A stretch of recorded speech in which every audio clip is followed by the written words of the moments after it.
Hi, it's Jennifer from the Institute for Heart-Centered Resolution. And the holidays have a way of bringing up our greatest joys and our worst pains all simultaneously, don't they? And if you've experienced a divorce or a breakup prior to the holidays, this can be an especially difficult time that serves as a reminder of what once was. So as with all of life's challenges and changes, there is no getting through the holidays or around the holidays. You simply need to get through them as easily and elegantly as possible in the face of your new reality. So here are 7 tips for easing through the holidays after a divorce or a breakup. Number 1, prepare.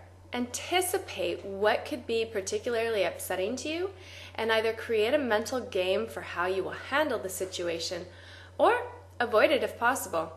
Allow yourself the flexibility to change how you spend the holidays. Perhaps if this is your first holiday without your kids, you could plan a little getaway with a friend, or simply be by yourself and find a way to make it peaceful and loving to yourself with some quiet, solitude, and rejuvenation. Number 2, incorporate new traditions. Now, this doesn't necessarily mean that you have to scrap everything old and create everything new. You may just want to take a night and make it fun. Involve the kids if you have kids, and involve them in brainstorming, engaging your imaginations, and crafting some new traditions or rituals for the whole family to look forward to. This will add a new and exciting energy to the holidays that can really help temper the feelings of loss or change. So I'm going to show you really quick our new little tradition. He's sitting, you see that little elf? That's our new tradition this year. He helps monitor who's naughty and nice. So that's something that we've done this year. He's brand new and he moves around, so I can't touch him or he loses magic. Number 3, let go of unrealistic expectations. In fact, let go of expectations, period. That will be so liberating for you. Expectations place rules and hope on people and circumstances outside of your control. When you are going through change in difficult times, it's very healing to simply allow what is to just be. Holidays probably weren't perfect before your divorce or breakup, so certainly don't allow guilt to put pressure on you to make it perfect now. Live in the present moment and notice that everything is really okay. It's good right now, even with all of the imperfections. So just do your best and let go of the rest. Number 4, give your children the gift of no baggage. This means letting go of your upsets, resentments, and guilt around your former spouse. On your children's turf, the two of you are equals. So resist any urges to make snide comments or divulge information that should really be kept among the adults. And please, don't attempt to outdo the other parent in order to win favor with the children. If you need support, get it by all means. It will be the best gift that you could ever give to your children, to be a neutral and loving parent, and to let your kids receive boundless love from both of their parents. Number 5, communicate on gift giving. To help neutralize the attempts to one-up each other, commit this season to communicating with your former spouse. Talk about how to divide your child's gift list so that your child has all the magic and you both get a wonderful feeling of contribution.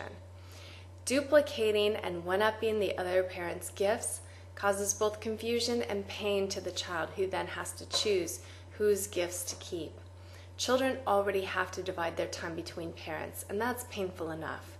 So don't add to that by creating a situation where they have to choose who gave the better gift too. If you need help communicating with your former spouse because it's challenging and you're dealing with a difficult former spouse, seek a nonviolent communication class to help you build those skills. Number 6, focus on the positive. The upside to change is that it's new and fresh.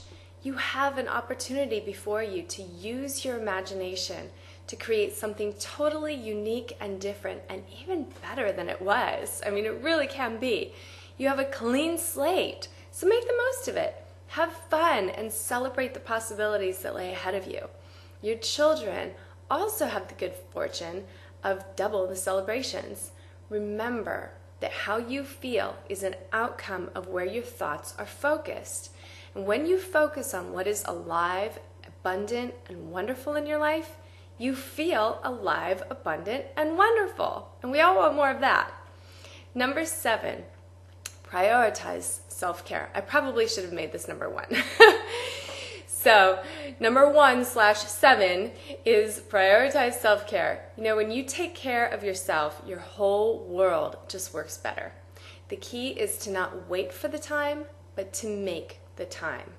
View self-care literally as an investment that will bring back a return to all the areas of your life. When you care for yourself with proper sleep, exercise, and a clean, healthy diet, you are also less likely to overeat, overspend, or medicate the pain, because self-care helps to neutralize the emotional turmoil that causes all of those behaviors in the first place. So get a massage, walk with a friend, shop for something special, have your hair done, whatever it takes, and know that you deserve it. So those are my 7 tips for how to handle the holidays after a divorce or breakup. You can read the full article on our website and learn more about our programs at divorcecoaching.com. Thank you so much for watching and have a wonderful holiday. Cheers.